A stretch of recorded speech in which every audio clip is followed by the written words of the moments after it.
ஒரு தேனீ பல்வேறு விதமான பூக்களை ஆராய்ந்து புலனறிந்து தேனை திரட்டி கொண்டு வந்து தேன்கூட்டில் சேர்த்து வைக்கிறது.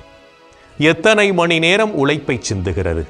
அந்த தேனீக்கள் மகரந்தத்தை தேர்ந்தெடுத்து தேர்ந்தெடுத்து தேனாக இனிய ரசமாக மாற்றுவது போல நாமும் எண்ணங்களை சலித்து சலித்து சொற்களை தேர்ந்தெடுத்து பேசுகையில் நான் தவிர்த்தால் வாடா மலர் மீது வண்டுகளாய் மனிதர்கள் எப்போதும் நம்மை சுற்றியும் தேன்மொழி கேட்பதற்கு மொய்த்து கொண்டே இருப்பார்கள் என்பதை உணர்ந்து கொள்வோம். தன்னை மையப்படுத்தி பேசும்போது வார்த்தைகள் நீர்த்து போகின்றன. இவை எவரது மனதிலும் தங்கப் போவதில்லை என்பதை உணர்ந்து வாழ்வோம்.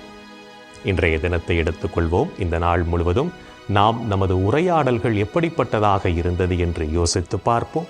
மேலும் இந்த நாளில் நாம் எப்படிப்பட்ட செயல்களை செய்திருக்கிறோம் என்று நம்மையே நாம் திரும்பி பார்ப்போம்.